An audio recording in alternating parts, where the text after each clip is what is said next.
que comenzamos. Doy las gracias por estar acá. Acuérdense que esta sesión es voluntaria, por lo tanto, no era obligación que estuviesen acá, es más que nada para lograr subsanar el tema de que el día lunes estuvimos viendo otros temas que también eran importantes. Así que bueno, el día de hoy ya comenzamos con lo que tiene que ver con Chile durante el siglo XIX, que es lo que está en la estructura del temario, y es lo que vamos a trabajar hoy día. ¿Ya? Lo primero que vamos a ir viendo tiene que ver con la delimitación de las fronteras que se van a ir realizando. Esto es durante la época colonial. ¿Ya? Para comprender lo que es el siglo XIX, en primer lugar hay que aclarar que son los años que van desde el año 1800 a 1899. Eso es lo que corresponde al siglo XIX. Siglo XX va desde el año 1900 a 1999 y nuestro siglo actual, que es el siglo XXI, comienza en el año 2000 hasta el 2099. ¿Ya? En primera instancia, el mapa que ustedes están viendo ahí corresponde a lo que va a ser Chile durante el siglo XIX, y también aparece ahí la forma actual que tiene nuestro territorio. También aparecen los puntos de máxima expansión, como pueden ver en la zona norte. Después de la Guerra del Pacífico, Chile va a ocupar también parte de la provincia actual de Tacna, en Perú, pero esa posteriormente se va a devolver a Perú y Chile se va a quedar con la zona de Arica hacia el sur. ¿Ya? Así que son muchos los cambios que va a tener nuestro territorio desde la época colonial hasta el día de hoy. Eso es lo que vamos a ir viendo hoy día. Parte de esos cambios, también parte de la organización que tenía Chile y cómo eso va a ir forjando lo que somos hoy día como país y nación. ¿Ya? Cualquier consulta que tengan la pueden ir haciendo a través del audio o pueden escribir en el chat. Así que partimos. En primera instancia, ¿cómo se van a fijar las fronteras de los países? Para fijarlas, una vez ya que se logra la expulsión del Imperio Español de nuestro país, se va a utilizar un principio jurídico legal que es el iuti possidetis, que lo que nos decía este principio en el fondo es que las fronteras que existían durante la época colonial son las que se van a utilizar durante este periodo ya de naciones independientes. Por lo tanto, gran parte de la frontera que nuestro país tiene hoy corresponde a lo que era la Capitanía General de Chile, con algunos cambios, como es, por ejemplo, la pérdida de la Patagonia y la anexión de toda la zona norte de nuestro país. ¿Cuál era el problema que van a tener las fronteras en primera instancia? El principal problema que existía es que estas se basaban en límites que eran de carácter natural. Por ejemplo, se establecía que la frontera entre Chile y Argentina en gran parte correspondía a la cordillera de los Andes, pero la cordillera de los Andes es un cuerpo montañoso que que de ancho puede, en algunas partes alcanza a tener 100, 200 kilómetros. Por lo tanto, era muy difícil definir cuál era el punto exacto en el cual comenzaba Chile y en el cual comenzaba Argentina. El día de hoy se ha establecido que lo que va a dividir a estos dos países son las cumbres más altas. En base a las cumbres más altas se van trazando líneas entre una y otra, y eso es lo que genera la frontera actual que tienen estos dos países. Pero estamos hablando que en el año 1815, 1820, no existía una forma precisa de, por ejemplo, lograr eh, establecer la ubicación de un punto en específico del territorio. No existían las coordenadas tan precisas como el día de hoy que podemos obtener por GPS. Por lo tanto, era muy difícil establecer el punto exacto en el cual comenzaba un país y donde comenzaba el otro. Y eso va a causar problemas limítrofes e incluso va a llevar en algunos casos a guerras. Así que esa es una de las primeras dificultades que va a tener que enfrentar nuestro país cuando comienza su vida como ya un país independiente desde 1818 en adelante. En el mapa que ustedes están viendo acá adelante, también existía otro problema, que si bien, por ejemplo, en el mapa que ustedes ven acá, se establecía que gran parte de la Patagonia, voy a ir haciendo una línea aquí, gran parte de la Patagonia, aproximadamente de esa línea hacia abajo, todo esto correspondía a territorio chileno, pero en la práctica jamás fue ocupado. Es decir, no hubo población permanente de Chile habitando ahí, tampoco había presencia del Estado chileno. Por lo tanto, era territorio que en el papel pertenecía a Chile, pero que en la práctica jamás tuvo una ocupación real. ¿Ya? Y si no hay una ocupación real de los territorios, es bastante probable y también es bastante factible de que llegue otra potencia y lo reclame como suyo. Porque la ocupación territorial hasta el día de hoy se basa en que exista presencia del país en ese lugar. Si en la isla de Rapa Nui, por ejemplo, no existiera presencia del Estado chileno, cualquier país podría reclamar de que esa isla le pertenece, o la misma gente de Rapa Nui podría declararse independiente. Pero como está la presencia del Estado chileno a través de las Fuerzas Armadas, Carabineros, a través del municipio, gobernación provincial, etcétera, existe una presencia efectiva del Estado y eso es lo que va a validar que se ejerza la soberanía chilena ahí y no la de otro país. En esta época, estamos hablando de 1818, la frontera de el territorio chileno iba efectivamente desde Valdivia hasta aproximadamente Copiapó acá arriba. Sin embargo, hay que hacer una pequeña aclaración que recién a finales del siglo XIX se va a lograr que el territorio que está entre Concepción y Valdivia se incorpore realmente al territorio chileno. Durante gran parte del siglo XIX, este territorio que está acá, donde dice la X azul, va a permanecer bajo el dominio de los pueblos araucanos, por lo cual no va a lograr haber una presencia real del Estado. Va a costar mucho que el Estado logre llegar a esa zona y también que lleguen chilenos o extranjeros a vivir ahí. Por eso es que nosotros vamos a hablar de que existía una ocupación efectiva solamente entre Copiapó y Concepción durante gran parte del siglo XIX. Y entre la zona de Concepción y Valdivia, hasta ya finales del siglo XIX, no va a haber una presencia muy grande del Estado. Solamente a finales, estamos hablando del año 1890 aproximadamente en adelante, se va a empezar a ocupar este territorio. Pero antes de eso solamente ahí habitaban pueblos indígenas. Es lo que aparece acá en el mapa, donde habla de Patagonia, dominio de indígenas indomables.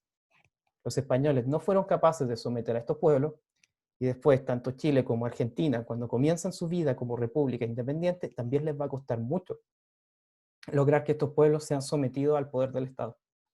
Hasta el día de hoy incluso la zona de la Araucanía acá en Chile es una zona que permanece en constante conflicto entre grupos que reclaman las tierras que el Estado les fue quitando y, y que en el fondo están reclamando de que esas tierras deben ser devueltas por el Estado de Chile y el Estado que no quiere hacer caso a esas, podríamos decir, a esas demandas. Y eso genera un conflicto latente que se ha mantenido desde que llegaron los españoles acá. O sea, es un problema que ya tiene más de 500 años y difícilmente tenga una solución a corto plazo. ¿Cuáles son las dificultades que va a tener el Estado chileno en sus primeros años de vida para lograr ejercer la soberanía en todo el territorio? En primer lugar, tenemos las dificultades geográficas. En la imagen que ustedes ven acá, corresponde a una cuesta que está en la salida norte de la ciudad de La Serena. Es una cuesta que tiene más de 8 kilómetros, en el cual hay que ir dando vueltas alrededor de un cerro para ir subiendo. Imagínense que el día de hoy, con la tecnología que existe, nos cuesta llegar a algunos lugares. Hay zonas en la cordillera, donde hay pequeños pueblitos, en los cuales es muy difícil llegar incluso hasta el día de hoy, donde prácticamente tienen que llegar en helicóptero. Imagínense cómo era en el año 1820 llegar a esos lugares. Era prácticamente imposible. Incluso un viaje tan simple, hace 100 años atrás, como decir de Concepción hacia la ciudad de Lota, que son aproximadamente 30 kilómetros. Hace 100 años atrás ese viaje tomaba días. En cambio, el día de hoy, en micro, en auto, podemos demorar, si hay buen tráfico, media hora. Por lo tanto, se ha ido avanzando, pero todavía existen problemas graves de conectividad. Piensen que si nosotros viajamos de la isla de Chiloé hacia Punta Arenas, en automóvil, por ejemplo, gran parte del camino lo vamos a tener que hacer por la parte de Argentina, porque hasta la fecha no existen caminos que logren conectar de forma efectiva la zona austral de Chile con ya la zona más central de nuestro país. Y esos problemas persisten hasta el día de hoy. Por lo tanto, en el año 1820 era mucho más difícil comunicarse y lograr transitar de un lugar a otro dentro de nuestro país. Además, otro punto fundamental dentro de las dificultades que tenía Chile es el tema de que nuestro país tenía muy pocos recursos económicos. Por lo tanto, por ejemplo, llevar toda una delegación del Estado a la zona sur era algo que costaba muchísimo dinero. Había que pagar sueldos, también había que construir edificios. Nuestro país no tenía el dinero para poder hacer eso. Por lo tanto, era muy difícil lograr llegar a cada uno de los rincones de Chile. Y en tercer lugar, a raíz de la tecnología de la época, era muy difícil comunicarse de un extremo a otro de nuestro país. ¿Ya? Por eso es que hablamos de una comunicación ineficiente. El día de hoy nosotros mandamos un WhatsApp y en 5 segundos nos responden, pero hace 200 años atrás comunicarse era algo que tomaba días, semanas e incluso meses. Y eso dificultaba mucho que el Estado pudiese, por ejemplo, reaccionar quizá a una intromisión de otro país en alguna zona o a quizá ataques de grupos indígenas. Y eso va a generar que no exista un Estado de Derecho tan consolidado como sí existe el día de hoy. Dentro de los aspectos que van a ser fundamentales para el desarrollo de nuestro país durante el siglo XIX, está el aporte que van a hacer las ciencias. Nuestro país, en gran parte, era un territorio que no estaba explorado al 100%, y para lograr sacarle un provecho económico a esto, y para lograr establecer población a lo largo y ancho de Chile, va a ser necesario conocer las características del territorio nacional. Para poder hacer eso es que se van a traer distintos grupos de científicos de Europa principalmente, que van a venir a explorar y reconocer las riquezas que tiene nuestro país para poder sacarle provecho. Y también van a buscar crear una identidad nacional. Ya habíamos dejado la presencia española como tal, ya se había ido, habíamos expulsado a las tropas del rey, pero sin embargo teníamos que construir nuestra identidad como pueblo. ¿Quiénes éramos los chilenos al comienzo de nuestra vida como nación? Éramos españoles que habían llegado a vivir acá, una mezcla entre españoles y pueblos indígenas, otros europeos que llegaron acá. Entonces, ¿cuáles van a ser las costumbres y qué es lo que va a caracterizar a un chileno, por ejemplo, de un argentino, un boliviano, un peruano, un estadounidense, canadiense, etcétera? Es decir, ¿qué es lo que nos identifica a nosotros como grupo humano? Y para lograr crear eso, se va a tener que ir haciendo también parte de estas investigaciones, y también se va a ir formando en cuanto a la educación, qué es lo que vamos a querer como sociedad. No se olviden que el sistema de educación lo que busca es formar a los ciudadanos del futuro, a los ciudadanos del mañana que van a estar en nuestro país. Por eso es que este año, por ejemplo, entraron en vigencia asignaturas nuevas como son educación ciudadana, que tiene como finalidad tratar los temas que son importantes para que cuando ustedes salgan del liceo puedan desenvolverse en el mundo social. Otras asignaturas como ciencias para la ciudadanía, que busca enfocar el uso de la ciencia para resolver problemas que tienen las personas y que tenemos nosotros como sociedad. Y eso va en parte de cuál es la identidad que se quiere crear. Esa es la finalidad que tiene el sistema de educación, por lo menos en enseñanza básica y media. Formar a una persona para que pueda ser ciudadano dentro del Estado y dentro de la sociedad en la cual está inmerso. Y dentro de todo ese trabajo científico de investigación que se va a empezar a llevar a cabo, va a ser fundamental el rol que va a tener tanto la Universidad de Chile como el rol que van a llevar a cabo diversos estudios como son los censos. El último censo, si ustedes se acuerdan, se realizó hace 3 años atrás, en el año 2017, que se llevó a cabo a raíz de que el censo del año 2012 había salido fallido, y se tuvo que hacer de nuevo el 2017. Y el censo lo que busca hacer es conocer las características de la población, cómo está distribuida, cuáles son las necesidades que tienen las personas en las distintas partes del territorio, y de esa forma el Estado puede tomar decisiones y puede invertir el dinero donde corresponde. ¿Ya? Y en el caso de la Universidad de Chile, una universidad es fundamental, como lo dice su nombre. Universidad significa como el conocimiento universal, es decir, el conocimiento de la humanidad. Por eso es que siempre se ha planteado que las universidades son lugares que deben estar abiertos para el debate y lugares que deben ser tolerantes con las distintas ideas que existen. ¿Ya? Porque para ir construyendo nuestra sociedad, para ir construyendo el conocimiento, sí o sí tiene que haber debate e intercambio de ideas. ¿Cuál es la finalidad que tienen los censos? La presentación después se les voy a dejar si es que alguien necesita verla o si está tomando nota ahora y voy quizá un poco rápido. Se las voy a subir al Classroom para que puedan revisarla con más tiempo. Pero en el fondo, ¿para qué sirven los censos? Es una estadística, cierto, oficial, que la hace el Estado y que le sirve al Estado para tomar decisiones. Eso es lo fundamental, ¿ya? Para yo poder tomar decisiones, tengo que estar informado. Es como el lema de la radio Bio Bio, que nos plantea que para tener opinión, yo tengo que estar informado. El Estado tiene que hacer lo mismo. Por eso es que durante estos días, por el tema de la pandemia y las distintas ayudas económicas que va a entregar el gobierno, es que está pidiendo a las personas que actualicen su ficha del registro social de hogares, porque de esa forma el gobierno puede conocer cuál es la realidad económica que está viviendo cada familia y de esa forma destinar los recursos a quien corresponda y a quien lo necesite. En el caso de los censos es similar a ese proceso, pero se realiza en todo el país durante un mismo día. ¿Y qué es lo que se le va preguntando a la gente?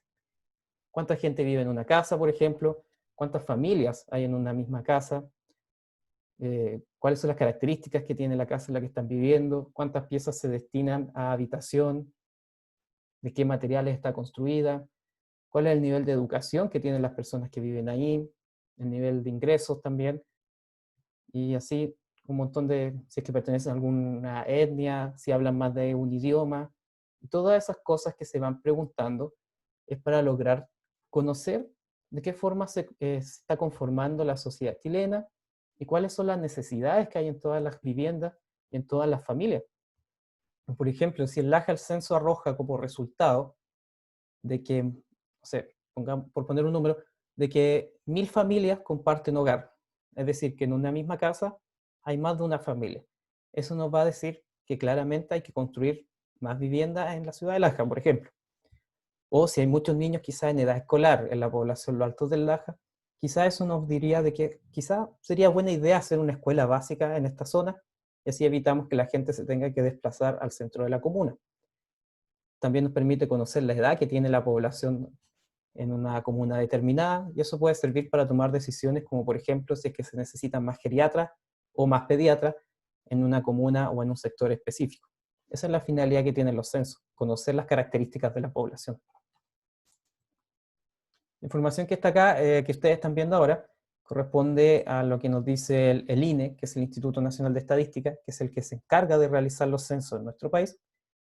Como les decía antes, eso se lo puede dejar disponible si es que lo quieren leer con más tiempo, es lo mismo que les he estado diciendo acá.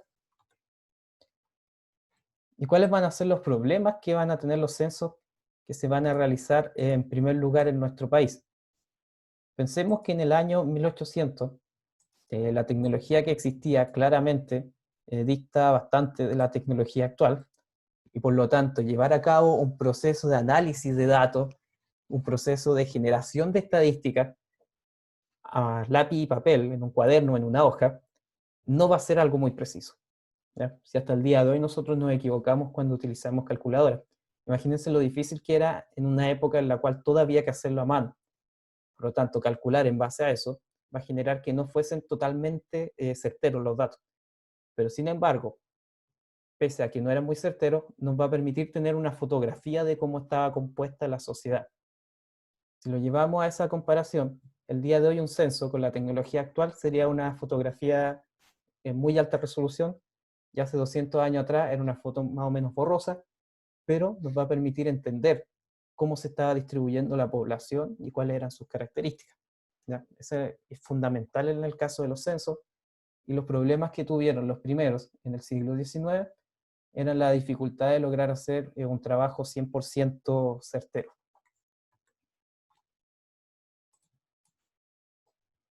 Además de la creación de los censos, en cuanto a la institucionalidad, es decir, cuáles son las decisiones del gobierno que van a estar detrás, cuáles son las instituciones que van a estar detrás, todo esto comienza en el año 1843, cuando se crea la ley de censo y se empieza a crear la oficina de estadísticas. Ellos van a estar encargados de llevar a cabo este proceso, ellos van a contratar a personas expertas que se van a traer desde Europa, que van a empezar a establecer cuáles son la metodología que tiene que utilizar esta institución, cada cuántos años se tiene que hacer el censo. Por regla general, en todo el mundo, como el censo es un proceso que es muy caro y que requiere la paralización del país durante un día, se hace cada 10 años.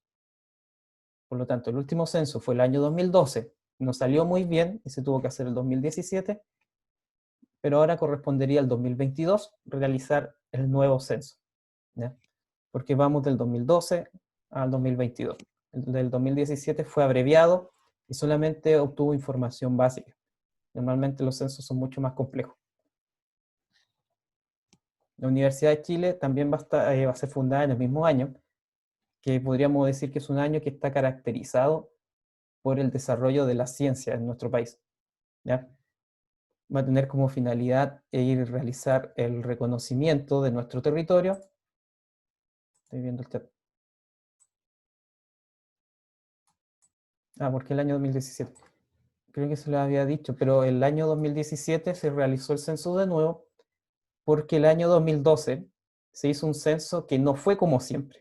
El gobierno intentó hacer algo distinto, que fue durante un mes o dos, las personas iban a las casas a recolectar la información, a hacer la encuesta, pero el problema fue que esa información que se recopiló el año 2012 no fue muy certera, no logró el objetivo que se había propuesto, no se logró encuestar a todas las viviendas, se perdieron algunas entre medio, hubo un problema con el análisis de datos. Y como no resultó el del 2012, el año 2017 se tomó la decisión de hacer un censo abreviado.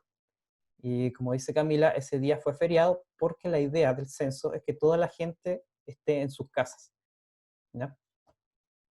Porque si todas las personas están en su casa, de esta forma se va a poder obtener la información necesaria para poder que el gobierno tome decisiones y para que conozca mejor a la población. Por eso es que se realizó el censo de nuevo el año 2017, porque el año 2012 no resultó, y como se necesitaba tener esos datos, se tomó la decisión de hacerlo 5 años después. Y por eso fue feriado, porque la idea del censo es que ese día estemos todos en nuestra casa, porque durante todo el día van a ir pasando haciendo las consultas casa a casa, por eso es feriado. Espero que eso haya resuelto la pregunta. Como les decía, la Universidad de Chile tenía como objetivo ir generando toda la base científica del país para lograr reconocer el territorio. Era necesario saber cuáles son los recursos con los cuales contaba Chile, y como nosotros no teníamos instituciones de educación superior, la mayoría de los expertos científicos venían desde el extranjero, pero saldría muy caro para el país tener que traer a todos sus profesionales desde afuera. Por eso es que se va a crear la Universidad de Chile con la finalidad de formar en nuestro país a los futuros científicos que se van a encargar de hacer estas investigaciones y que se van a encargar de reconocer el resto del territorio. Por eso hablamos de que la UD Chile en sus primeros años tenía un rol educacional, buscaba generar esta base de profesionales en nuestro país, y también tenía una vocación científica. Gran parte de las exploraciones que se hacían estaban a cargo de la UD Chile. Y esto está relacionado con la idea del progreso indefinido del siglo XIX, en la cual para que un país fuese considerado como un país avanzado, un país que está dentro de, podríamos decir, el contexto mundial, es un país que genera conocimiento científico. Y si Chile quería ser parte de estas sociedades modernas y actuales, tenía que desarrollar este pensamiento científico y tenía que tener esta base de investigación. ¿Cuáles van a ser las finalidades que van a tener estas investigaciones científicas? Principalmente son dos las finalidades que van a tener a cabo. Como ustedes pueden ver ahí en la imagen, tenemos una fotografía de dos exploradores que lo que están haciendo es recorrer el territorio chileno para ir identificando las características geográficas, por ejemplo, el relieve que hay, el tipo de suelo, la presencia de agua dulce, y también ir conociendo los recursos que hay ahí. Por ejemplo, qué animales podemos ver en esta zona, el tipo de plantas que hay acá, los árboles, los recursos minerales, si hay cobre, plata, hierro, y de esa forma poder desarrollar la estructura económica de Chile. Gran parte del trabajo de reconocimiento estaba centrado en eso, conocer qué recursos naturales podemos explotar en el territorio. Y ahora vamos a ir viendo algunas de las personas que llegan en esa época y que son relevantes en cuanto al desarrollo científico en nuestro país, ¿ya? Uno de ellos es Claudio Gay, quien era naturalista. Ellos firman contratos con el Estado de Chile, que es quien financia que ellos vengan a nuestro territorio. Él se va a encargar de ir reconociendo las distintas especies naturales, tanto animales como plantas, ¿ya? Hasta el día de hoy existen los libros que él hizo. Si ustedes los buscan por internet, están las ilustraciones que él va haciendo. Porque pensemos que en esta época no existían cámaras, no había cómo grabar videos ni tomar fotografías, por lo tanto todas las plantas, animales que él iba conociendo, las iba dibujando, y ahí le iba colocando algún nombre. También va a llegar Ignacio Domeyko desde Polonia. Él se va a encargar principalmente del tema de la mineralogía, es decir, de estudiar el tipo de rocas y de recursos que pueden encontrar en el subsuelo de Chile. Él va a estar instalado principalmente en la ciudad de Coquimbo, en esa época en el Liceo de Coquimbo. Piensen que en esos primeros años, como no existían universidades a lo largo y ancho de Chile, gran parte del proceso de trabajo de investigación científica y de formación profesional se desarrollaba en los liceos. Por ejemplo, acá en Concepción, el que hoy día es el Liceo Enrique Molina, que en su época era el Liceo de Hombres, impartía algunas carreras profesionales durante sus primeros años de vida, hasta que se crea la Universidad de Concepción. Pero antes de eso era el Liceo de Hombres el que se encargaba de formar, por ejemplo, a los abogados dentro de otras profesiones. Por lo tanto, él va a estar instalado en Coquimbo, una ciudad y una región que hasta el día de hoy tiene una fuerte actividad minera, principalmente de hierro y de cobre, y por eso es que él va a estar instalado allá, porque la zona norte de nuestro país es donde podemos encontrar mayor variedad de recursos minerales, como es el cobre, el hierro, la plata, entre otros. Así que cuando hablamos de Claudio Gay, tenemos que recordar que él va a estudiar a la naturaleza, flora y fauna principalmente. Domeyko se va a encargar del estudio de los minerales. Rudolfo Filippi también va a ser naturalista.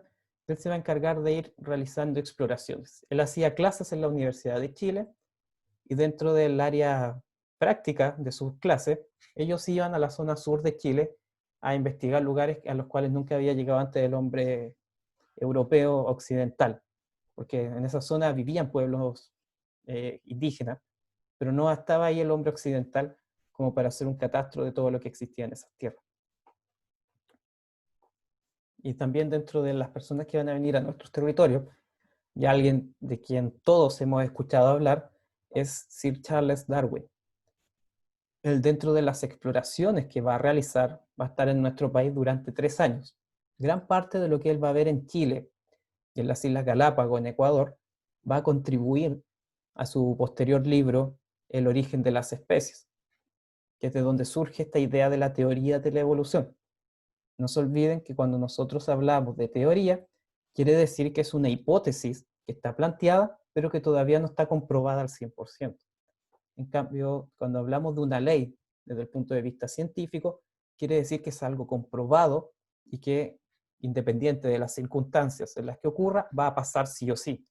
Por ejemplo, la ley de la gravedad es una ley porque, independiente de que si yo creo o no en la gravedad, estoy sujeto a ella y se cumple, ¿ya? Tanto si yo estoy aquí en mi casa como si estoy en la punta de un cerro, la gravedad va a existir igual. Pero en cambio, cuando yo hablo de una teoría, quiere decir que es un planteamiento que no está comprobado al 100%. Por ejemplo, Darwin plantea la teoría de la evolución, en la cual él coloca que el ser humano es una especie que va evolucionando, ¿cierto? Desde nuestros primos lejanos, que serían los chimpancés, de ahí en adelante hasta el Homo sapiens sapiens, pero no está comprobado al 100%, por eso se plantea que es una teoría. Existe un eslabón perdido, que faltan ahí ciertos restos arqueológicos que permitan comprobar efectivamente cuándo se produjo este paso del simio al hombre en base a la teoría de la evolución. Quizá el día que se descubra ese eslabón perdido se pueda comprobar y se transforme en la ley de la evolución. Pero científicamente hablando se va a mantener como teoría hasta que no se logre comprobar al 100%. Así que esa es la diferencia desde el punto de vista científico entre una teoría y una ley. No se olviden. Teoría es una hipótesis que no está al 100% comprobada. En cambio, una ley es algo que está 100% comprobado y que se va a cumplir sí o sí. Ahora vamos a ir viendo el proceso de ocupación de la zona sur de nuestro país. Como ustedes pueden ver en su pantalla, la imagen que está al fondo, puede que la reconozcan, corresponde al volcán Osorno. Y de eso vamos a ir hablando hoy día, de esta zona que está alrededor del volcán Osorno, del lago Yanquihue. Como concepto de entrada, conceptos técnicos que ustedes van a ver y que también van a aparecer en una futura PTU, como le llaman ahora la prueba transitoria de admisión universitaria, tenemos el concepto de territorialización y de desterritorialización. Cuando hablamos de territorialización, quiere decir que un grupo humano llega a vivir a un lugar donde antes no vivía nadie. Es como si ustedes quisieran formar una sociedad nueva y se fuesen a una isla que está totalmente deshabitada. Es decir, nunca ha habitado ahí un ser humano. Eso es territorialización. En cambio, cuando hablamos de desterritorialización, es un concepto que nos dice que llega un grupo de personas a vivir a un lugar donde ya vivían otras. ¿Y qué es lo que hacen con las personas que originalmente vivían ahí? Las expulsan, las sacan de su territorio. Nosotros podríamos plantear que, por ejemplo, en la zona de la Araucanía, en nuestro país, se va a producir un proceso de desterritorialización, porque cuando llega el hombre occidental, ¿qué es lo que hace con los indígenas que allá habitaban? Se expulsa. En cambio, si nosotros hablamos de gente que llega a vivir a una isla que estaba vacía, es un proceso de territorialización. ¿De qué forma se va a ir ocupando, por ejemplo, la zona sur y en específico la zona de Chiloé? A diferencia de la zona central de Chile, que logra expulsar a los españoles en el año 1818, la isla de Chiloé se va a mantener fiel al rey de España y se va a mantener con tropas realistas, es decir, con tropas de la corona española, en esta isla hasta el año 1826. ¿Por qué va a costar tanto tiempo expulsar a los españoles que están en esta isla? Principalmente por la distancia geográfica y también la geografía de la isla. Una isla es más fácil de defender que, por ejemplo, una ciudad que tiene distintos puntos de acceso. En cambio, una isla es más complejo que lograr invadirla. Sin embargo, el año 1826 se va a acabar esta presencia española en nuestro territorio y se va a expulsar finalmente al último bastión que quedaba de la corona española. La persona a cargo de esto va a ser el penquista Ramón Freire, y él se va a encargar de invadir la isla y finalmente va a derrotar a estas tropas realistas, quienes se van a rendir y van a firmar el Tratado de Tantauco, que es el tratado que da fin a la ocupación española en Chile. Y ahí dentro de todas las cosas se reconoce de facto la independencia de Chile. Es decir, España reconoce que ellos ya no tienen presencia en el territorio y que por lo tanto no pueden seguir ejerciendo su poder y que Chile ya deja de ser, entre comillas, oficialmente una colonia de España. Siguiendo hacia el sur, vamos a llegar ya a la zona austral, a la zona de Magallanes, que más adelante les voy a mostrar un mapa para comprender por qué era importante ocupar la zona donde actualmente está la ciudad de Punta Arenas. Esta zona se reconoce como estratégica porque en esta época gran parte del tránsito comercial pasaba por el estrecho de Magallanes, no existía el canal de Panamá. Por lo tanto, si alguien quería ir desde Europa hacia la costa del Pacífico de América o hacia la zona de Asia, probablemente tenía que transitar por el estrecho de Magallanes. ¿Cómo se va a ir ocupando esta zona? En primer lugar, en el año 1843, el presidente Bulnes va a ordenar la fundación de un fuerte. La finalidad que tiene este fuerte es principalmente reconocer el territorio, lograr someter a algunos indígenas que habitaban alrededor y buscar un lugar especial, el lugar perfecto, entre comillas, para instalar una ciudad. Por eso es que Punta Arenas se va a fundar 6 años después. Primero había que reconocer el territorio, explorarlo bien y buscar el lugar perfecto para la fundación de una ciudad. Y por eso es que el año 49 se funda finalmente Punta Arenas. En el mapa que ustedes están viendo acá aparecen 2 líneas y un círculo. En el círculo está la zona del estrecho de Magallanes, ¿ya? La zona austral de Chile. Y si ustedes pueden ver, estas flechas van desde Europa hacia la zona de Asia.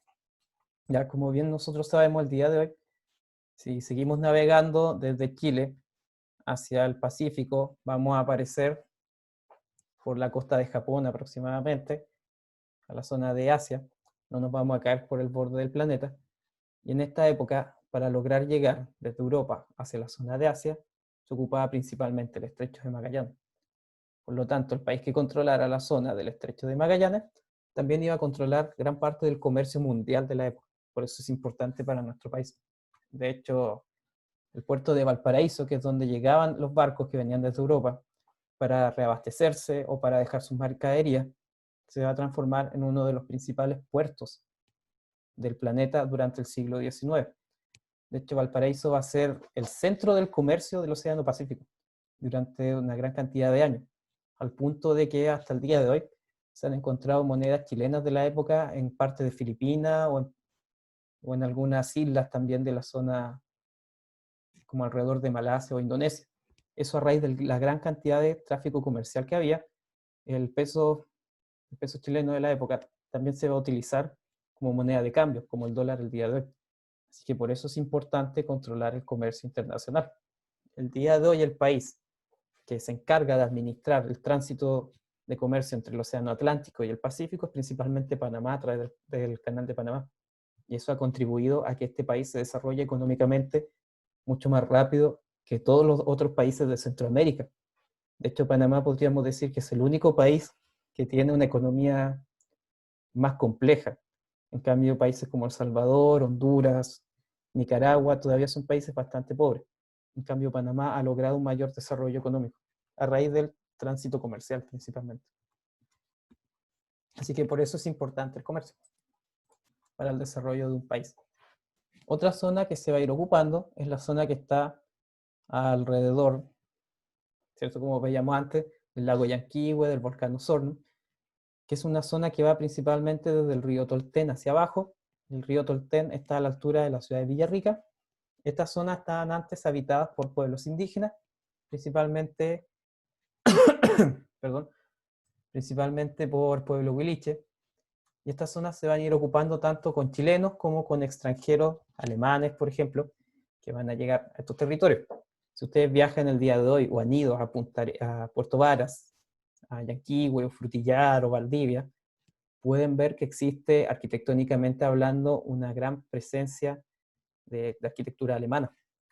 De hecho, como vemos acá en la imagen, eso corresponde a la iglesia de Puerto Varas.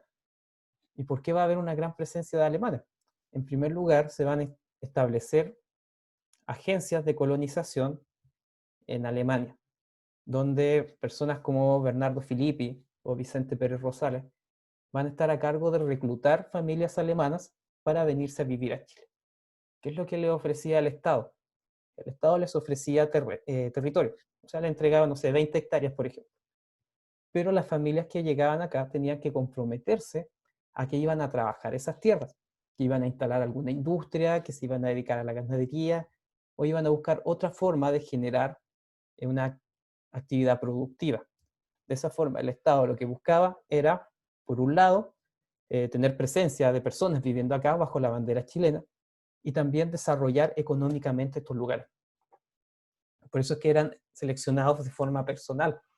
Ustedes tenían que postular para poder migrar a Chile, y ahí si es que ustedes demostraban que eran una familia trabajadora, que iba a traer también cierto nivel de riqueza, y que traía ideas de negocio, ahí recién permitían que usted llegara.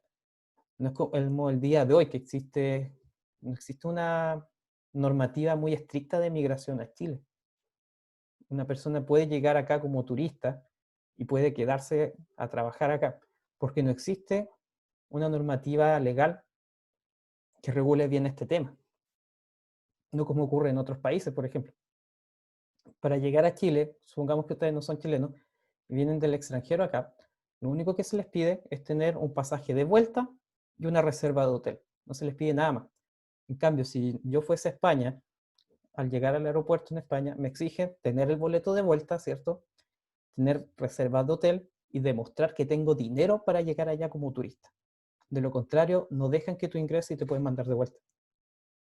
Si, por ejemplo, ustedes tienen un pasaje de vuelta de 14 días, tienen que demostrar que tienen dinero para pagar hotel durante 14 días, para pagar su alimentación, es decir, mínimo unos 1.000 euros. También si van a la casa de un familiar, tiene que haber una carta del familiar que te invitó y que demuestre que tú te vas a quedar con él y quizá ahí ahorrar un poco de dinero, pero hay que demostrar que uno tiene la capacidad económica para estar como turista en el país. En cambio, en Chile no existe una normativa que pida eso. Por eso es que es muy fácil llegar a Chile y quedarse acá a trabajar. En esta época era mucho más difícil, porque tú tenías que demostrar que tenías conocimiento técnico, que eras trabajador y que ibas a hacer una contribución al desarrollo del país. Por algo te entregaban terreno. Ahora vamos a ver parte de las líneas temporales de la época, que es una de las cosas más, podríamos decir, complejas, que es ir ordenando estos periodos desde la primera junta de gobierno en adelante. Nosotros durante casi 200 años hemos estado celebrando más las fiestas patrias, porque la celebramos el 18 de septiembre, ¿ya? Y eso es a raíz de que el 18 de septiembre de 1810 se hizo la primera junta de gobierno. Pero la primera junta de gobierno que se hizo en Chile tenía como finalidad administrar el país mientras el rey de España estaba prisionero. Y se forma con la idea de que al rey, al salir libre, se le iba a devolver Chile a él. No buscaba la independencia, buscaba organizarse de forma autónoma mientras el rey estuviese cautivo. Voy a ver el chat de un segundo. Sí, podríamos decir que se celebra una fecha incorrecta. Eso es verdad, se celebra una fecha incorrecta porque estamos celebrando que nos estamos organizando de forma autónoma, pero no estamos declarando que somos independientes. Por eso les digo que la primera junta de gobierno se planteaba como leal al rey de España. ¿Y por qué se hace la junta de gobierno? Lo que pasa es que en España, cuando las tropas de Napoleón invaden España para llegar a Portugal, toman prisionero al rey. Y cada una de las provincias de España crea juntas de gobierno para gobernarse mientras el rey esté prisionero. Y cuando el rey deje de estar prisionero, las juntas de gobierno se disuelven, porque vuelve el poder al soberano, vuelve el poder al rey. Cuando se crea la primera junta de gobierno acá en Chile, se creó con esa finalidad, ya con la finalidad de ser fiel al rey de España. Con el paso de los meses, se dieron cuenta de que en realidad esto servía como para empezar a declararnos independientes. Y ahí va a empezar una guerra de independencia que va a terminar en el año 1814, ¿ya? Con el desastre de Rancagua, que es cuando a O'Higgins lo rodean en la ciudad de Rancagua, no llega la ayuda que Carrera le había ofrecido, y el gobierno chileno en esa época tiene que escaparse hacia Mendoza. Y de 1814 a 1817 viene la Reconquista, que es cuando España vuelve a tomar el control de Chile. Y finalmente, en 1817, la fecha exacta sería el 12 de febrero de 1818, se logra ya eliminar la presencia española en Chile y nuestro país se declara como independiente el 12 de febrero de 1818 y se firma la independencia en la plaza de acá de la ciudad de Concepción. Por eso es que la plaza de armas de Concepción se llama Plaza de la Independencia. Es la única plaza de armas en Chile que no se llama Plaza de Armas, sino que se llama Plaza de la Independencia porque en esa plaza se dice que O'Higgins firmó la independencia de Chile en el 12 de febrero de 1818. De hecho, el año 2018, en esa fecha, el 12 de febrero, el municipio de Concepción celebró la fiesta de la independencia. Hubieron fuegos artificiales, vinieron bandas, porque para la ciudad de Concepción, ellos son la ciudad de la independencia, ¿ya? Así que lo que nosotros celebramos el 18 de septiembre, en realidad, es la primera junta de gobierno, que es como la primera vez que nos empezamos a organizar de forma autónoma. Pero la independencia en sí se consolida recién el año 1818. Y de ahí hasta 1823, hasta la abdicación de O'Higgins, es el periodo que se conoce como Patria Nueva. No se olviden de esos 3 periodos de la historia de Chile a comienzos del siglo XIX. El primero, de 1810 a 1814, la Patria Vieja, que es cuando nos empezamos a organizar de forma autónoma, intentamos llevar a cabo un proceso de independencia, pero termina fracasando. Y después caemos durante 4 años bajo un dominio español bastante férreo, donde se van a perseguir a los independentistas, van a haber detenciones en masa, asesinatos de parte del ejército español, y finalmente en 1818 se logra ya expulsar a los españoles del territorio chileno, de la zona central, porque no nos olvidemos que de Chiloé recién se expulsan en 1826, y de ahí en adelante ya parte podríamos decir, la vida de Chile como república. Que nosotros vamos a ir viendo ahora, si ustedes se fijan, vamos reconstruyendo la línea temporal de todo el siglo XIX. De 1823 a 1826 se instaura una constitución de carácter moralista. ¿Qué significa esto? Es una constitución que estaba basada principalmente en el comportamiento de las personas. Y como lo dice su nombre, como dice su nombre, si habla de moralista, quiere decir que quería regir la forma en que nosotros nos comportábamos incluso al interior de nuestras casas, y estaba muy ligada a la Iglesia Católica. De hecho, esta constitución reconocía como única la religión católica en el territorio y no se podían practicar otras. Al punto de que si ustedes llegaban a fallecer acá en nuestro país y no eran católicos, no podían ser enterrados en el cementerio, porque el cementerio también estaba a cargo de la Iglesia Católica y como no eran católicos, no tenían el derecho a ser enterrados en él. Esta constitución va a terminar fracasando el año 26 y va a surgir una nueva forma de organización en Chile que se va a intentar tener un Estado federal, como Estados Unidos, Argentina o Brasil, que cada provincia fuese un Estado. Esto también va a terminar fracasando, porque a diferencia de lo que pasa en Estados Unidos, por ejemplo, en Estados Unidos cada Estado es prácticamente sustentable económicamente. En cambio, en nuestro país existen provincias que hasta el día de hoy son muy pobres y necesitan ayuda del gobierno central. Por eso va a fracasar. Y finalmente, del año 1828 a 1829 va a surgir la Constitución Liberal, que como lo dice su nombre, va a entregar mayores libertades a las personas. La religión católica va a seguir siendo la oficial del Estado, pero va a permitir libertad de culto. Y ahí se va a ir liberalizando un poco la sociedad chilena.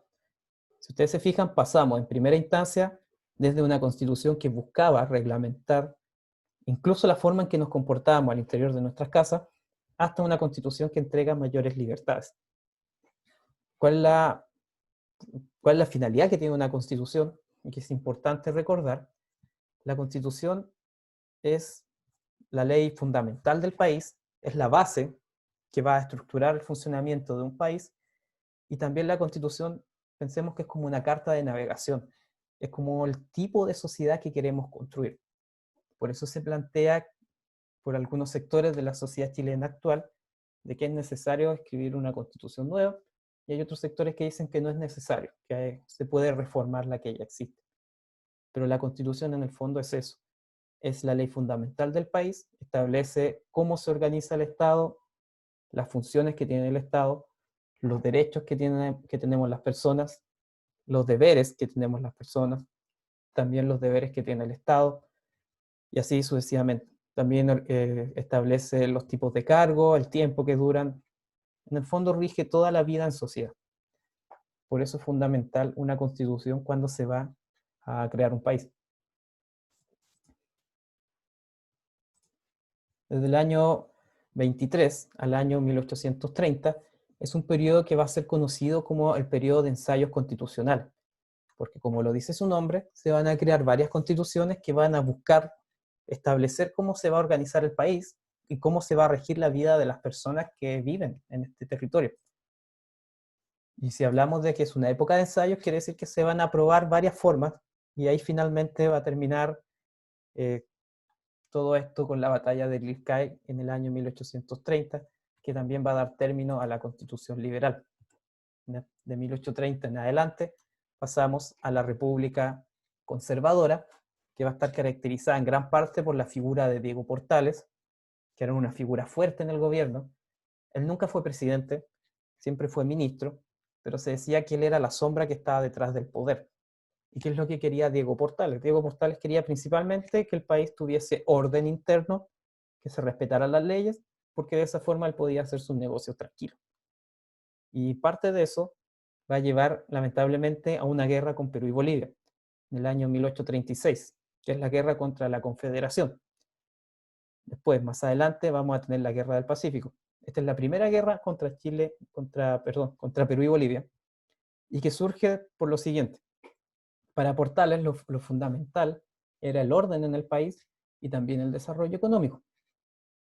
Él va a ver una gran amenaza en la figura peruana, principalmente por el puerto del Callao, que competía con Valparaíso por cuál iba a ser el puerto principal del Océano Pacífico.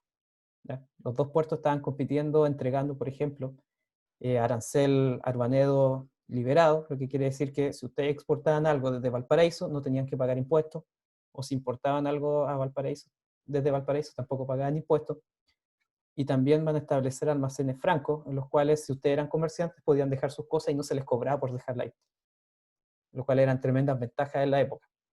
Y el puerto del Callao en Perú estaba haciendo lo mismo, y se descubrió que había una especie de alianza secreta en la cual Perú con Bolivia iban a juntarse e iban a conformar un solo país. Y para Portales eso iba a significar una amenaza para la independencia chilena, porque estos dos países juntos en población claramente nos superaban, y si nos superaban en población también nos podían superar en ejército, y eso tarde o temprano iba a significar que Chile iba a terminar siendo invadido o atacado. Y desde el punto de vista de Portales, que es lo que les estoy diciendo ahora, se justificaba realizar una guerra preventiva. Es decir, mejor ataquémoslos a ellos ahora que nosotros estamos preparados antes de que ellos estén listos. Y se va a llevar a cabo esta guerra, se va a invadir Perú y Bolivia y se van a terminar, van a ser derrotados y la confederación va a terminar. Con lo cual esta unión entre los dos países se disuelve. Y de cierta forma eso va a lograr que Chile, desde el punto de vista de Portales, mantenga su independencia. Sin embargo, como no todo el ejército estaba a favor de esta guerra y muchos lo veían como algo innecesario, Portales durante una revisión de tropas va a ser asesinado, porque una parte importante del ejército no está de acuerdo con esta idea de ir a pelear. Aquí podemos ver a los tres presidentes que van a estar durante la República Conservadora. Cada uno de ellos estuvo durante 10 años en el poder. José Joaquín Prieto, Manuel Bulnes y Manuel Montt. Cada uno va a tener ciertos elementos característicos dentro de sus gobiernos, como el de José Joaquín Prieto, que va a estar caracterizado principalmente por la presencia de Portales y por la guerra contra la Confederación Perú-Boliviana. En el caso de Manuel Bulnes, va a estar caracterizado por el desarrollo científico y cultural y por el desarrollo de la educación. Durante su gobierno se van a producir las grandes exploraciones de la zona sur de Chile, la fundación de Punta Arenas, por ejemplo. Y finalmente Manuel Montt, que ya va a ser el último presidente conservador y que va a tener 2 guerras civiles durante su mandato. ¿Ya? Una de esas guerras va a ser en el fondo Concepción versus Santiago, que Concepción era una ciudad más liberal, y en cambio Santiago era una ciudad conservadora, que de acuerdo a palabras del mismo Ramón Freire, decía que Santiago estaba lleno de conservadores, también de, bueno, utiliza otras palabras medio despectivas, y que en el fondo Santiago lo que estaba haciendo era tratando de perdurar el poder de la aristocracia. En cambio, Concepción era una ciudad que, como era más liberal, era una ciudad que consideraba más al resto de la sociedad, que estaba enfocada en los sectores más medios, los sectores más bajos, y que de esa forma podía representar mejor, podríamos decir, los intereses del pueblo. Lamentablemente, estas 2 guerras civiles las va a terminar perdiendo la ciudad de Concepción, y va a terminar eso, en el fondo, convirtiendo a Santiago en el gran polo político y económico del país. Pese a que actualmente se considera que Concepción es la capital del sur de Chile, porque es la segunda ciudad más grande del país. En cuanto a peso político, hasta el día de hoy está muy relegada la ciudad de Concepción como región. O sea, como gran capital, que la región del Biobío también quedó relegada a un segundo o tercer lugar de importancia. Después de la derrota de los conservadores van a llegar los liberales, que también van a estar durante 30 años en el poder, quienes van a tener grandes problemas que enfrentar durante su presidencia. Por ejemplo, la Guerra del Pacífico, que es una guerra que va a durar 4 años, que va a significar miles de muertes y que también va a significar la consolidación de Chile como una potencia militar en el continente americano. Al finalizar la Guerra del Pacífico, nuestro país Chile tenía la principal armada del Océano Pacífico, incluso más que Estados Unidos durante ese corto periodo de tiempo. ¿Ya? Aproximadamente durante 10 años, nuestro país va a ser una de las principales potencias militares de América a raíz del tema de la Guerra del Pacífico. Chile tuvo que invertir mucho dinero en armamento, en entrenar también a los soldados, en comprar armas, buques, artillería, un montón de otras armas que se necesitaban para la guerra. También Chile va a ocupar la ciudad de Lima durante bastante tiempo. Vamos a estar casi 3 años ocupando Lima, donde se van a robar miles de libros que hasta el día de hoy están en la Biblioteca Nacional de Santiago, estatuas, y de ahí también vamos a obtener el trofeo de guerra, que es el Huáscar, que hasta el día de hoy está en Talcahuano. ¿Cuál fue la finalidad que tuvo la Guerra del Pacífico? Eso lo vamos a ver ahora a continuación con más detalle. Pero a grandes rasgos se trató de defender los intereses económicos de Chile. Y este periodo de República Liberal va a terminar en el año 1891 con el suicidio de José Manuel Balmaceda, quien era presidente, quien se va a ir a refugiar a la Embajada Argentina y se va a terminar quitando la vida. ¿Por qué va a surgir una guerra civil? ¿Por qué surge la guerra civil?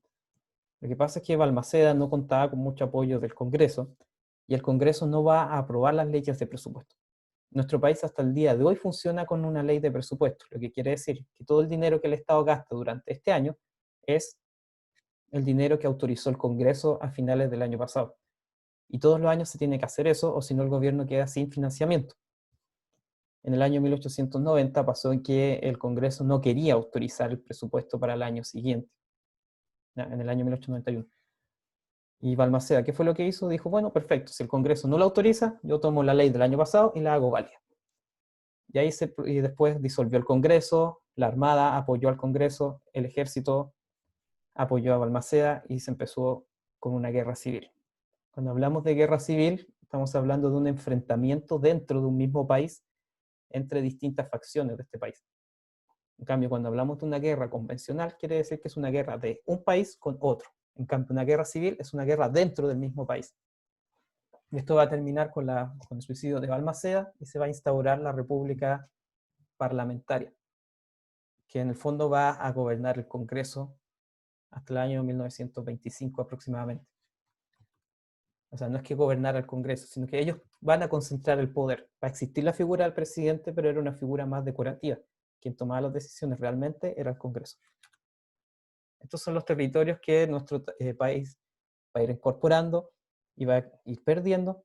Si ustedes se fijan, cuando hablamos de Chile antiguo, el Chile antiguo iba desde Copiapó y ocupaba parte de la Patagonia. El Chile actual solamente ocupa lo que está de la cordillera de los Andes hacia acá.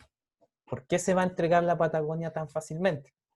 Si ustedes se acuerdan, lo que hemos visto durante la clase de hoy día, Darwin va a venir a Chile, él también va a recorrer la Patagonia, y el conocimiento científico de la época decía que la Patagonia carecía de valor económico, no tenía recursos naturales en la época. ¿Ya? Más adelante se va a descubrir que tiene petróleo y gas natural, pero en esa época, cuando Darwin estuvo acá dando vueltas, ellos van a ver que ahí no había riqueza. ¿Y qué fue lo que pasó? Como la pregunta de Camila, que cuando Chile estaba en la guerra del Pacífico, estaba con todo su ejército en Perú, con todo su ejército peleando en la zona de Antofagasta, Calama, Argentina empezó a exigir que nuestro país entregara la Patagonia a Argentina. Se comenta que el gobierno argentino, incluso dentro de las tácticas de negociación con Chile, planteó lo siguiente. Fue como, ustedes chilenos están en guerra en el norte, están con todo su ejército ahí, y no sería favorable para el desarrollo de su guerra que entraran también en conflicto con Argentina. En el fondo, como que Argentina amenazó a Chile de que si no le entregaba la Patagonia, nos iban a invadir.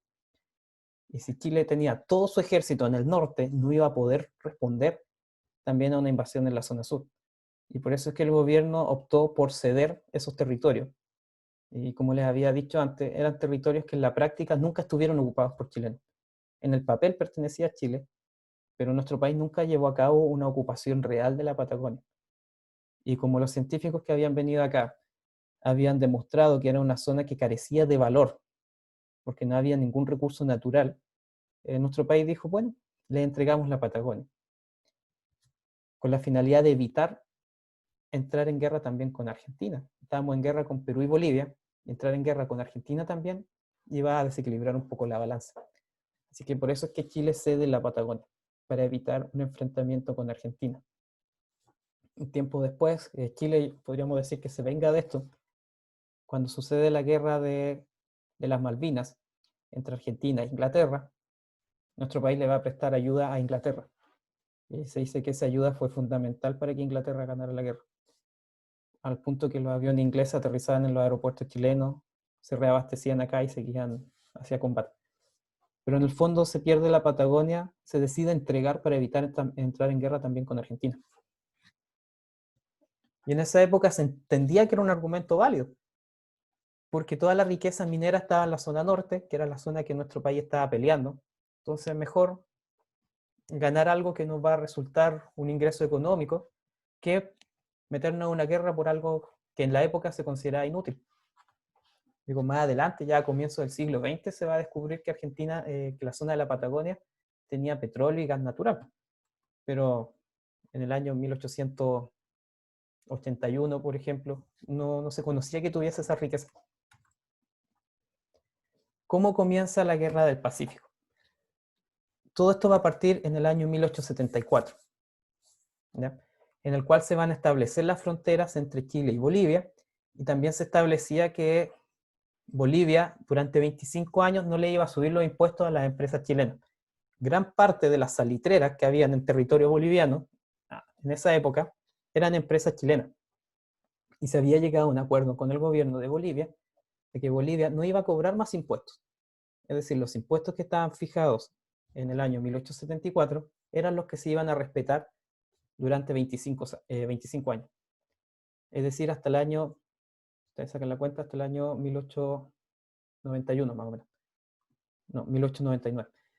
Y durante esos 25 años no iba a haber ninguna alza de impuestos. ¿Y qué fue lo que hizo Bolivia? Bolivia, 5 años después, el gobierno boliviano sube los impuestos a las empresas chilenas.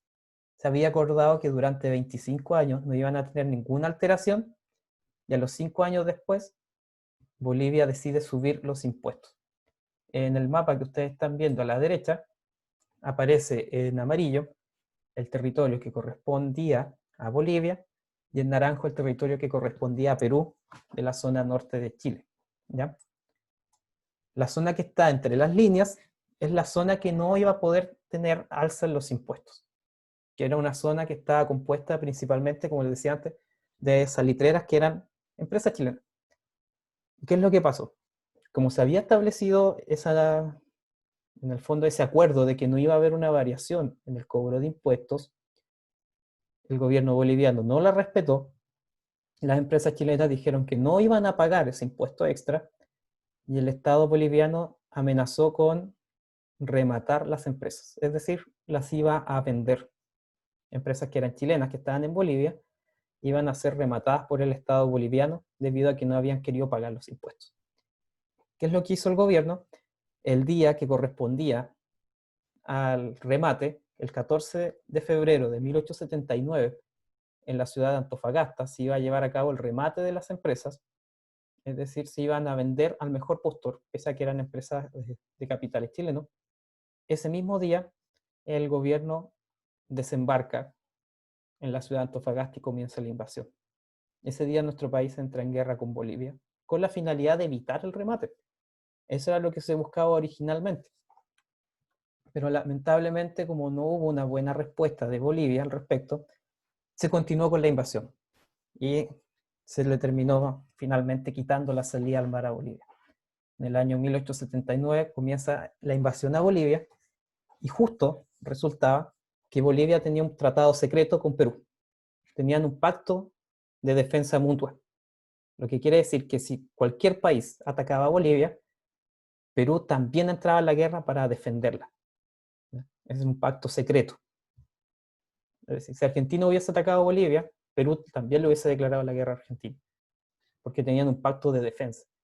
Si Chile hubiese invadido Perú, Bolivia también le hubiese declarado la guerra a Chile, que en el fondo era un pacto de defensa mutua. Si recibían cualquier agresión de una tercera potencia, se iban a defender entre ellos. Y eso es lo que genera que Perú ingrese a la guerra. Sí, el problema originalmente lo tenía Chile con Bolivia solamente. Pero como Perú ingresa a la guerra para defender a Bolivia, también se entra en guerra con Perú. Y todo esto comienza el 14 de febrero de 1879 con la finalidad de evitar el remate. Ya, esa era la finalidad que tenía esto.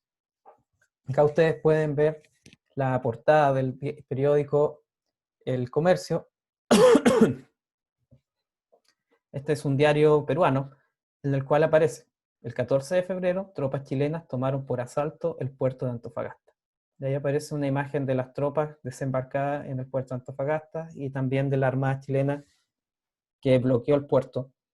Y aparece todo el pueblo con el gobierno para defender la patria. Denunciamos ante el mundo el cobarde crimen, Bolivia acepta la guerra sin provocarla. Viva Bolivia, viva el Perú, abajo Chile. Este es el diario del 28 de febrero de 1879. Un diario peruano que circulaba en la ciudad de Lima principalmente. Y ahí está la fotografía de las tropas que desembarcan en Antofagasta con la finalidad de evitar este remate. Así era Chile en el año 1775. Si ustedes se fijan, era prácticamente el doble, pero como les decía antes, el territorio de la Patagonia en la práctica nunca estuvo ocupado por el Estado chileno, sino que solamente en el papel estaba como territorio chileno. Ahí está el resumen de lo que les había contado. ¿Cuáles son las consecuencias que va a tener la Guerra del Pacífico? Chile se va a transformar, como les decía antes, en una de las principales potencias militares de América. Y hasta el día de hoy, nuestro país, pese a ser un país pequeño, con no mucha población, es una de las principales potencias militares en América Latina. Ya, principalmente debido podríamos decir, a lo moderno que es el ejército y que está en constante renovación. A diferencia de los países vecinos, que puede que en población sea más grande, que en cantidad de soldados sea más grande, pero en cuanto a su equipamiento, como es inferior, se equipara un poco la tecnología versus la cantidad. En el ámbito económico, como Chile obtuvo toda la zona salitrera del norte grande, esto va a significar que las exportaciones van a aumentar, y como las exportaciones van a aumentar, también va a aumentar la cantidad de dinero que va a ingresar al país, ¿no? Y gran parte de ese dinero se va a gastar en obras públicas, como la construcción de líneas de ferrocarril. Por ejemplo, el puente de San Rosendo se construye durante esta época, después de la Guerra del Pacífico, a raíz del dinero que va a ingresar principalmente por la exportación de salitre. También el puente de Malleco, que está cuando ustedes cruzan de Coyipulli hacia el sur. Toda esta línea férrea se va a ir construyendo con la finalidad de también contribuir al desarrollo del país. Por eso es que actualmente Chile, por ejemplo, tiene autopistas a lo largo y ancho de nuestro territorio, porque si existe buena conectividad, también se puede desarrollar bien la industria. Para la industria es fundamental poder mover las mercaderías, y por eso es que se construyen carreteras nuevas casi siempre hacia ciudades. Sí, hay un pequeño error de ortografía. Y eso va a ser a raíz de todo el dinero que va a empezar a ingresar a nuestro territorio, ¿ya? A raíz de las exportaciones de salitre. ¿Cuándo va a terminar la guerra? Principalmente a raíz de la firma de estos tratados de paz, que en el caso de Perú va a ser en el año 1883, en el cual se establece de que Perú va a entregar de manera perpetua, es decir, hasta el fin de los tiempos, la provincia de Tarapacá, que es la que corresponde actualmente a Iquique. En la antigüedad Tarapacá era Iquique y Arica, pero ya hace un par de años se creó la región de Arequipa y Parinacota, pero la provincia de Tarapacá es lo que corresponde a Iquique y Arica, en esta época por lo menos, en el año 1883. Y Tacna y Arica quedaban bajo ocupación chilena durante 10 años, y después de estos 10 años se tenía que hacer un plebiscito. En 1893 se realiza un plebiscito tanto en Tacna como en Arica, y se les pregunta a las personas que ahí vivían si es que querían seguir siendo parte de Chile o si es que querían volver a ser parte de Perú. En el caso de la ciudad de Arica, deciden ser parte de Chile. En el caso de Tacna, ellos deciden volver a Perú. Y por eso es que se le entrega Tacna de vuelta al gobierno peruano. En el caso con Bolivia, se va a firmar una tregua en la cual se establece que los territorios en los cuales tenía acceso al mar en el fondo Bolivia pasan a ser chilenos.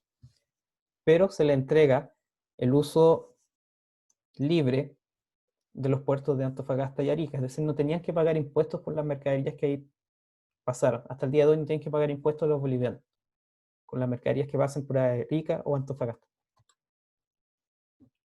Finalmente, la paz ya definitiva se firma en el año 1929, en la cual Chile tiene que pagar como compensación por la guerra 6 millones de dólares a Perú, y se traza la línea de la Concordia como la frontera definitiva de los dos países, que es una línea que pasa a 10 kilómetros del ferrocarril que va de Arica hacia La Paz. Se utiliza como punto de referencia la línea de tren porque la línea de tren se construyó antes, y se va a utilizar como punto de referencia para lograr identificar dónde está efectivamente la frontera entre Perú y Chile. Y en el caso de Bolivia, en el año 1904, Bolivia entrega la ciudad de Antofagasta de forma perpetua a Chile hasta el fin de los tiempos, y a cambio nuestro país debe construir este ferrocarril entre Arica y La Paz, ¿ya? Que es el que se construye en el año 1905 y que después se usa en 1929 como punto de referencia para la frontera con Perú. Bueno, esos son los temas que teníamos que tratar el día de hoy principalmente, y que no habíamos podido ver el día lunes, ya que lo usamos para ver el tema de la admisión a la universidad. No sé si tienen alguna consulta. Voy a detener la grabación ahora.